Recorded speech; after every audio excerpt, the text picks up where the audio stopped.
todos. Amigos, es muy importante para mí este espacio, es muy grato que se estén generando este tipo de espacios en las cuales la comunidad jurídica, la comunidad que ha realizado ciertos estudios, que está empezando a emprender, a los estudiantes, a todas las personas que estamos interesadas en el ámbito jurídico y sobre todo, bueno, pues en el ámbito jurídico penal, como es nuestro caso, que nos demos este espacio para ir aprendiendo, para ir estudiando, a pesar de la contingencia que nos tienen cerrados en nuestras casas. Es un gran espacio para ir aprendiendo, para ir reflexionando sobre la forma en la que estamos llevando el derecho, y qué bueno que se están generando este tipo de espacios, este interés en la comunidad jurídica. El compliance, amigos, de entrada hay que decirlo con todas las palabras, es una moda que hemos empezado a instaurar en nuestro país, pero no porque sea moda, sino porque nos hemos dado cuenta que es necesario. Es moda en el sentido de que ya poco a poco empiezan a aparecer despachos, empiezan a aparecer especialistas, empezamos a aparecer especialistas, porque pues era una sistemática que no teníamos en el país. El compliance es una plataforma que importamos más bien de los sistemas jurídicos anglosajones y significa literalmente cumplimiento. Los compliance programs son programas de cumplimiento. ¿Pero qué debemos entender por un programa de cumplimiento, por un compliance? Bueno, el conjunto de procedimientos, el conjunto de buenas prácticas que se implantan dentro de una organización una vez que se han sido conscientes de los riesgos operativos y normativos, de los riesgos legales, y sobre todo con la finalidad de mitigarlos, de poder reaccionar ante ellos, pero por supuesto, prevenirlos. Entonces, compliance vamos a entender que son todos estos protocolos, el código de ética, tiene muchos elementos. Pero su finalidad principal va a ser, uno, concientizar a la organización sobre los posibles riesgos legales y operacionales, y dos, implementar los protocolos necesarios para que estos no se actualicen. Es muy importante porque desde muchos ámbitos, de entrada porque hay que cumplir, ¿no? De entrada porque las empresas tienen que cumplir con la norma, pero no tiene que ser un mero cumplimiento porque sí. En México, a raíz de la implementación del Código Nacional de Procedimientos Penales en 2014, posterior reforma en 2016, aparece la posibilidad de imputar penalmente a las personas jurídicas por los delitos que se cometan en su nombre, en su beneficio, en su representación y por los medios que ellos proporcionen, siempre que se determine que existe una inobservancia del debido control de la organización. No sabíamos qué es el debido control de la organización. Ahí existían algunas cuestiones en materia mercantil, en materia fiscal, que nos decían, bueno, por aquí se pueden ir guiando. Sin embargo, a raíz del análisis de otros sistemas jurídicos, de cómo se estaba llevando el derecho en otros países, importamos la idea del compliance. ¿Cuál es la relevancia de este? Pues bueno, de entrada, conocer tu organización, ¿no? Tiene muchos beneficios, entre ellos, saber cómo se están haciendo las cosas. Si tienes beneficios desde económicos, es decir, como, oye, a lo mejor en mi cadena de producción se están repitiendo pasos y eso me está significando una pérdida de dinero. Pero oye, no me había dado cuenta que a lo mejor me estoy cumpliendo con todas las normas y esto me puede acarrear en su momento alguna sanción administrativa, o lo que es peor, si no cumplo con la calidad en el servicio, en un segundo momento puede actualizarse un riesgo, no sé, por ejemplo, una deficiencia en un producto que construiste, o ejemplos reales. Construiste una plaza comercial de alto calibre al sur de la Ciudad de México y a lo mejor no tuviste la debida precaución o en los materiales de construcción o en el proceso para el diseño y se te desploma una planta. O a lo mejor eres una gasera y cuando estabas despachando gas en un hospital explota tu pipa. Este es el tipo de situaciones que es importante darnos cuenta de por qué hay que meterle presión a las empresas. Y esa es la realidad, una presión a las empresas, pero no solamente porque esa sea nuestra única voluntad, presionar. No, sino porque estamos cambiando la mentalidad a una mentalidad de prevención. No solamente hay que sancionar por sancionar, sino antes hay que decirle a la empresa, oye, ¿tú cuentas con los mecanismos para que tu actividad sea segura siempre? Oye, tú estás protegiendo a tus empleados y vamos a encontrar aquí un compliance, si quieres llamarlo así, laboral. Oye, tú estás cumpliendo con tus obligaciones fiscales y por supuesto está fuertísimo el compliance fiscal. Oye, no estás cumpliendo bien, esto se te puede convertir en un tema de lavado de dinero. Pues sí, por supuesto que se puede convertir en un momento en algo relacionado ya sea con lavado de dinero, delincuencia organizada, lo que sea. La importancia del compliance va a ser dos. Uno, en el aspecto operativo, ¿no? este ahorro económico, este renombre que te va a generar, por supuesto, y en el aspecto legal, uno, ser consciente ser consciente de tus labores, hacerlas bien y, por supuesto, que no se te sancione ni a ti como persona física ni a ti como persona jurídica.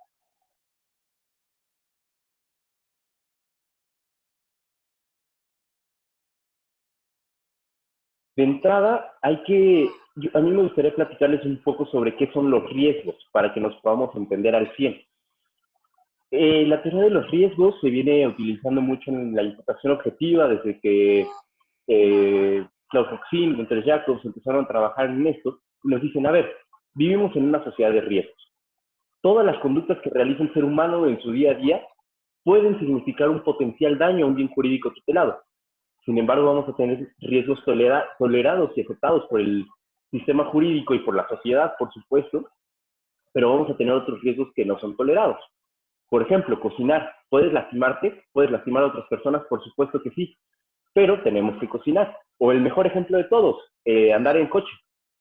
El tránsito de vehículos es un riesgo, sí, lo es, pero bajo ciertos parámetros es un riesgo permitido. Entonces, ¿de dónde vamos a sacar estos parámetros de los riesgos? Pues de la norma, de la sociedad y de el antecedente, el devenir histórico de cómo se está realizando. Ahora hay que agregar uno más, la organización de la empresa. Si tú ya sabes, tu empresa gasera, que dentro de tus labores está esto de ir repartiendo con pipa y que esto puede significar un riesgo superior, bueno, pues debes de tener los mecanismos ideales para que este riesgo se mantenga en el umbral de lo permitido, que nunca se exceda a lastimar a una tercera persona. Ahora, todas las empresas significan un riesgo. Sabemos ya de antemano que existe el tema de los riesgos laborales. Entonces, oye, que ya se me cayó mi trabajador, oye, que ya se lastimó de camino para acá. Bueno, pues estos son otros riesgos distintos a la materia penal. Una vez que somos conocedores de estos riesgos, que esta sería la primera etapa de la elaboración de un compliance program, el análisis y diagnóstico de riesgos, vamos a tener que imponer estos protocolos para evitar. En el tema de COVID, ha sido ampliamente difundido que hay empresas que no se están tomando las medidas adecuadas, que no son esenciales y siguen laborando, y no se ha sabido bien cómo proceder contra ellas. Inclusive al inicio del tema de la cuarentena se hablaba de si se les podría imputar en algún momento el tema de contagio, peligro de contagio. Vamos a ir avanzando poco a poco. Primero a mí me gustaría platicarles sobre el tema del decreto de emergencia sanitaria. Ese decreto que lanzó el gobierno federal y que nos empezó a hablar ahí ya de la sana distancia y que solamente podíamos mantener las actividades esenciales. Y justo a este tema de las actividades esenciales me voy a referir. Uno, se dice que van a ser las que estén completamente relacionadas con la actividad médica, que puede ser las mismas actividades médicas, el abasto y los servicios para la actividad médica, la manufactura de insumos médicos. También vamos a tener como actividades esenciales las relacionadas con la seguridad y la protección ciudadana y los de los factores fundamentales de la economía. Entonces, por ejemplo, en Ciudad Juárez hay una empresa manufacturera de plumas y el empresario dice, oye, pero mi labor es esencial. Yo doy insumos médicos, las plumas son esenciales. Imagínate un médico que no tenga plumas y bajo ese pretexto sigue trabajando. ¿Qué pasaría entonces si se enferma una de las personas que trabajan ahí? De entrada, en el sector laboral tendríamos muchas dificultades, porque tendríamos que encuadrar COVID con los supuestos que nos da la ley del trabajo para los riesgos sanitarios. Tendremos ahí que buscar la forma o en qué apartado se va a aceptar. Pero por otro lado, ¿qué pasa en materia penal? ¿Qué pasa si una de tus personas, de tus trabajadores o tú mismo se muere? ¿Qué pasa si se lesiona? Si producto de esto queda con una deficiencia en los pulmones y se actualiza uno de los supuestos de lesiones. ¿O qué pasa si te llegasen a imputar trata de personas? ¿Cómo vamos a asegurar que no trata de personas en el supuesto del artículo 21 de explotación laboral, en el cual no les estás dando los medios idóneos para la salubridad en el empleo? Entonces, vemos que se actualiza un sinnúmero de opciones y podríamos abarcarlo tanto del punto de vista laboral como del punto de vista civil, ¿no? Una responsabilidad objetiva, o por supuesto que podrían irse a la vía penal. ¿Cuál es el gran problema? que no tenemos mecanismos ni tenemos leyes idóneas que nos digan cuál va a ser ese parámetro, ese baremo de los riesgos, sino que nos están haciendo mediante decretos. Estamos viendo actualmente que estamos trabajando en un ámbito de normas penales en blanco, ¿no? Que nos hacen una referenciación de una a otra norma y entiéndele como quieras, porque yo no sé más, yo autoridad no sé. Entonces, ¿cuál va a ser el mecanismo idóneo para que no se te actualice ninguno de estos riesgos? Pues el debido control de la organización, en este caso compliance. ¿Por qué? Porque vas a ser consciente de cuáles son los riesgos que tienes y dices, oye, a ver, actualmente tema de la pandemia, de COVID. Sí es cierto, aquí el decreto de emergencia sanitaria me dice que no pueden estar más de 50 personas juntas en cuánto espacio. Oye, que debes de generar mecanismos de salubridad para que puedan ir trabajando. Ok, y darles gel antibacterial es suficiente, que tengan 2,5 metros de espacio o más, los que se puedan, van a ser suficientes, descansar intermitentemente algunas personas van a ser suficientes, pues no lo sabemos, ¿no? No lo sabemos porque inclusive ni siquiera sabemos bien qué es el COVID. Poco a poco ya sabemos que es un virus, pero estamos empezando a conocerlo a fondo, ¿no? Acaba de aparecer. Entonces, va a ser un trabajo tan en la incertidumbre, porque hay incertidumbre tanto en la materia científica como en la materia legal. Entonces, si nosotros de una vez contamos con mecanismos de protección, con mecanismos de prevención, vamos a decir, oye, yo siempre cumplí con mi debido control de la organización y no me puedes sancionar por ninguna vía, porque proveí de mecanismos, de insumos para guantes, que cubrebocas, que bla, bla, bla. Y aparte de eso, en la entrada del edificio yo tenía un termómetro y aparte de eso, una vez al mes le hiciste pruebas para COVID, lo que sea, lo que se nos ocurra. Obviamente esto no es una invención por capricho, sino es con conocimiento de causa. Compliance debe ser interdisciplinario.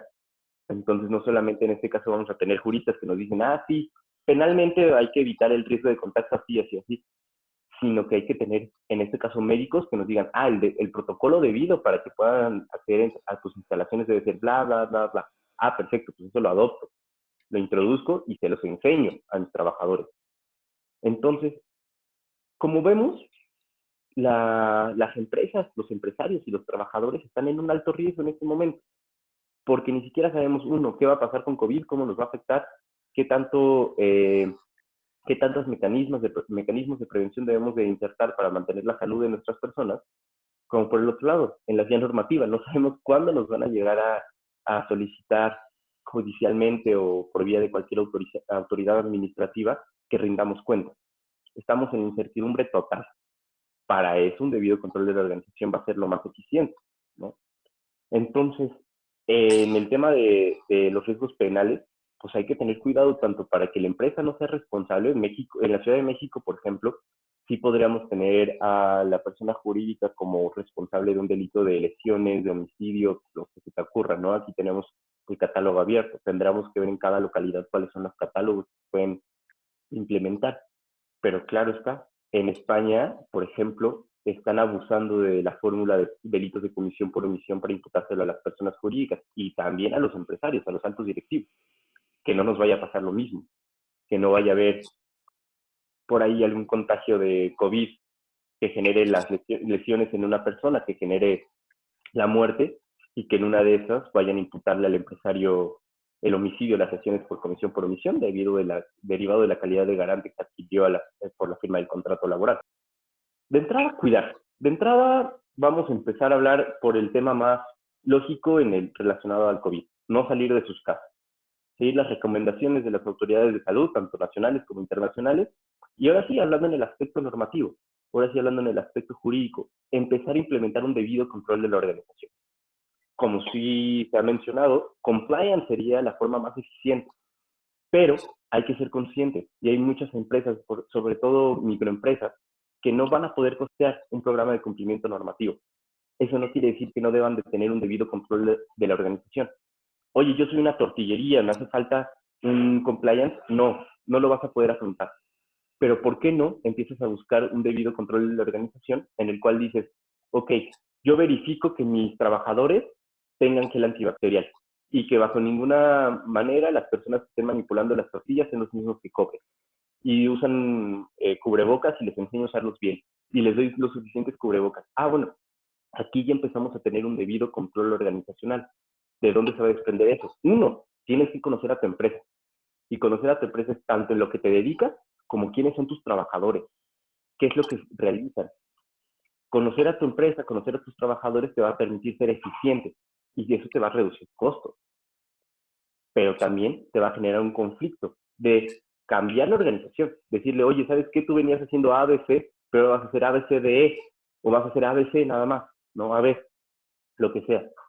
Tiene, por supuesto, un periodo de adaptación, entonces darnos una oportunidad de empresas y empresarios para que poco a poco podamos introducir esta idea. Y más allá de todo, más allá de cumplir con la norma, más allá de evitar que se nos sancione, hacer conciencia.